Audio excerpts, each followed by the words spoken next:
আসসালামু আলাইকুম এভরিওয়ান। আজকে আমি চিংড়ি মাছ বাটা করব, বাতায় দিব। কীভাবে করে দেখেন আপনারা সম্পূর্ণ ভিডিও। এবার মাছের মশলা এগুলো দিয়ে দিব, মশলা দিয়ে মাখায় নেব।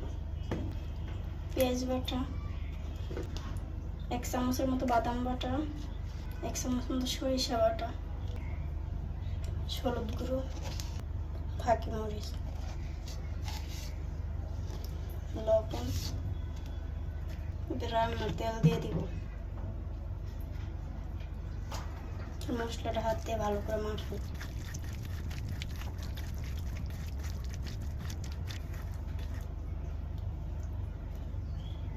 জিরা বাটা দিয়ে দিব, জিরা বাটা, রসুন বাটা,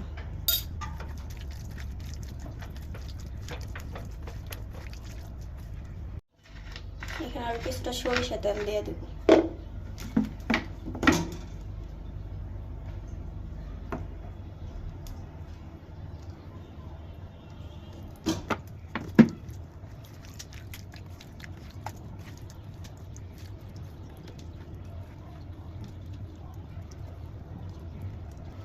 কয়েকটা কাঁচামরিচ দিয়ে দেব।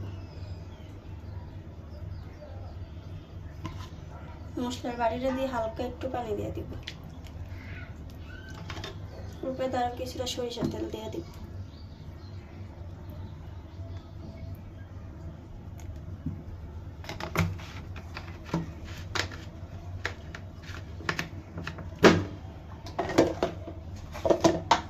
এবার রাইস কুকারে ভাতের মধ্যে দিয়ে দিব।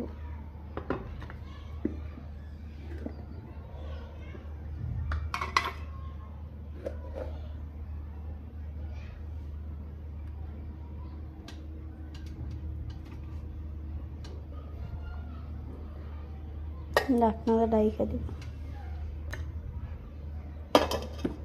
এবার ঢাকনাটা ডাইকা 20 মিনিট দমে রাইখা দিব।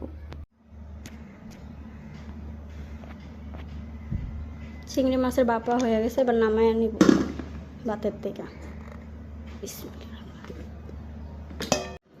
চিংড়ি মাছের বাপা হয়ে গেছে, ভাতে দিয়ে বাপা করছি দমে রাইখে 30 মিনিট দমে রাখছিলাম। আপনারা ওইভাবে করে খাওয়া দেখবেন বাসায়। সবাই ভালো থাকবেন।